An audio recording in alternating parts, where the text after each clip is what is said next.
Brutal honesty with Trent Erickson. Girls can tell. Try not to take it personally. I got an email a couple of weeks ago from listener Bethany, who said, I've been thinking about starting a podcast for months. I know what I want to talk about, and I know the name of the show. I even bought a mic and set it up, but I haven't recorded a single thing. I'm afraid it won't be any good and I'll sound stupid. And I feel like if I can't do it perfectly, I shouldn't do it at all. Now that email could have been written by half the people I know. I hear this from my students and from adults who've been starting a business for 6 years. The listener's describing one of the most documented psychological patterns in human behavior. Perfectionism leads to procrastination, which leads to paralysis. This self-projection strategy, pretending to be high standards, is so common that therapists have names for it.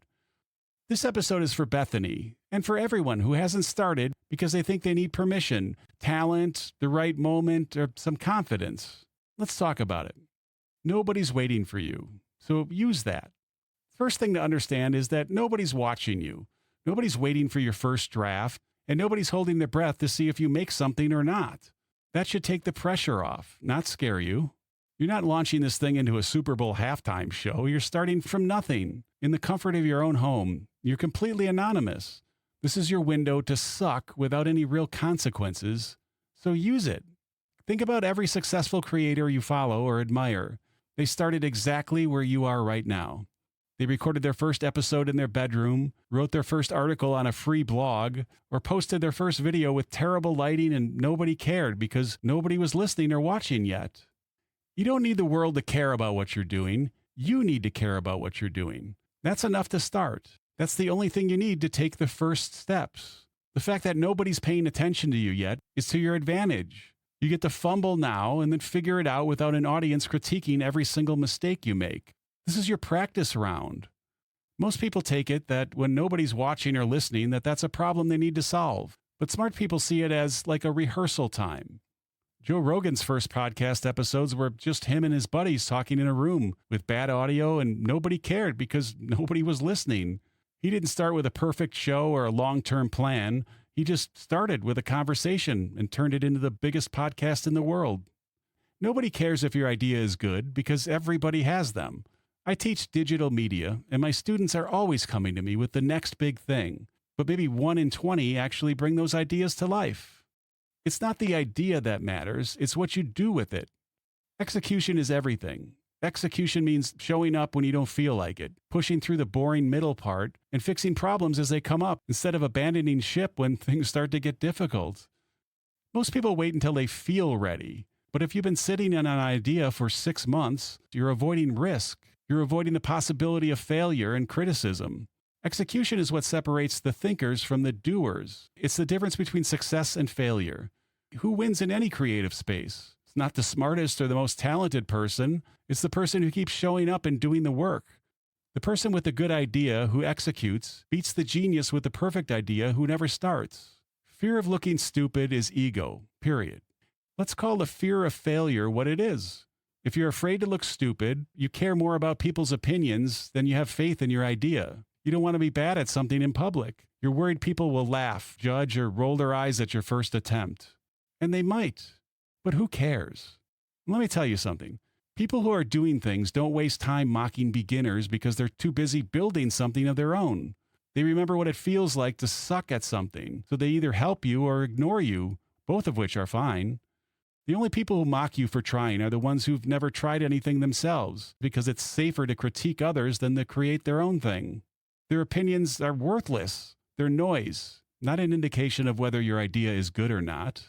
The fear of judgment can be paralyzing, but research shows that most of that fear is just imaginary. The judgment you're worried about is happening way less than you think, and their judging is actually jealousy. Your first version of whatever is going to suck. It's supposed to. Your first podcast episode is going to be awkward. Your first article is going to be boring. Your first product is probably going to be flawed. Your first video is going to have terrible lighting and shitty audio. There's just no getting around this part of it. You can't skip that phase. If you're trying to perfect something before you release it, you're never going to release it. You'll polish it into oblivion until you've convinced yourself it's not worth doing anymore. I see this with my students. They spend 3 months working on their first episode, trying to make it just right, but by the time they're ready, they've lost momentum and interest, and usually given up entirely. You post the bad version, say the rough thing out loud. Let it exist in the world. You're not trying to impress anyone. You're trying to just begin. You're almost trying to get it over with. The goal is to make it exist. Version 1.0 teaches you what version 2.0 should look like, but you can't get to version 2.0 without version 1.0's existence. Look at YouTube star Casey Neistat. His early videos were grainy and poorly edited, but he posted them anyway, and with each one it taught him something. You do, you learn from it, and repeat, with each version getting better than the last. Clarity comes after action. This is the trap a lot of perfectionists fall into. You want to have the whole map before you start the trip. You want a complete vision, a business plan, a content calendar, and a 5-year strategy. But that's not how real or creative projects actually work. Clarity comes from action, not before it. You don't find your voice by thinking, you find it by speaking. You don't find your rhythm by planning, you find it by doing. The first version teaches you what the second version should be. The 10th version teaches you what you actually care about. And the 100th version teaches you who you're really talking to. You need motion. Plans are useful after you have some data. Before that, they're just elaborate ways to avoid starting in the first place. I know this personally. I waited years to start my own show. I had the voice, the gear, and I certainly had the experience. I literally teach people how to do this for a living, having been in radio for 30 years. I've heard a million awful podcasts, and I knew mine would be better right out of the box. And I still sat on the sidelines wondering if it would be good enough. What finally changed is when I realized I didn't need to make a masterpiece. I needed to start because it was the only way to build momentum. First episodes or drafts are stepping stones, learning opportunities. They're not permanent indications of your talent. You don't owe anyone anything. You only owe it to yourself to put forth the best effort you can. So I hit record and I put it out there, and I kept going. Was my first episode perfect? Hell no. But it was absolutely necessary because without episode 1, there's no episode 24. Every day you don't start is a day you don't learn. Every week you postpone is a week of experience you don't gain. Every month you wait is a month of momentum you don't build. The person who starts something imperfect today will be miles ahead of the person still planning something next year because they're more experienced. Experience compounds. Waiting doesn't. Starting doesn't mean quitting your job or investing your life savings. It just means taking the smallest possible step that moves you forward. Advancement only comes from tiny, repeated actions that become habits that move you closer to your vision. So let's make this actionable today. Take one of these 3 minimal, viable actions. 1. If you want to start a podcast, record one 5-minute episode.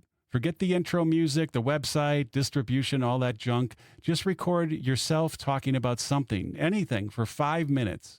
Upload it, save it, or send it to a friend. That is your version 1.0. 2. If you want to start writing, write one 300-word post. Don't worry about your platform or your personal brand.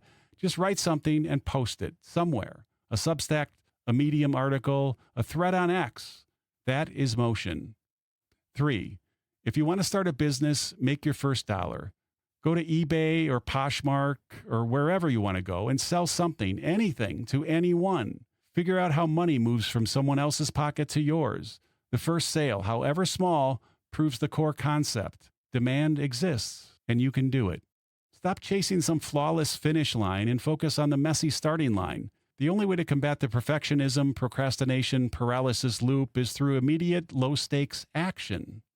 To Bethany, your first episode won't be perfect, and I guarantee you won't sound the way you want to sound right away, and some people will ignore it. Some people might even think it's bad. But so what? Who gives a shit? You started. You're doing it because you want to be someone who does it, someone who creates instead of just consuming, and someone who puts it out there instead of just endlessly perfecting it in private. What you have to do is you have to stop asking yourself if it's going to be good enough. Start asking yourself if it'll be a thing. Start with the ugly, awkward, unfinished, unrefined version, then do it again, and again, and again. Because the only way to be great at something is to be bad at it at first. And the only way to be bad is to start. There's no other way. If you have something you've been avoiding, start it. Not next week, not after you figure it all out, but now. Otherwise, you might never do it. Start the thing. Record your episode. Write your article. Build your business. You need your imperfect action. Stop waiting for permission you don't need and do the work only you can do. There's only one you, and you're the only person that can create whatever it is you're looking to create, because no one's watching right now. Take advantage of that. Go screw it up. Go screw it up. That's the only way to start. Ay, ay, ay. Kind of like this podcast. Just do it. What's the worst that could happen?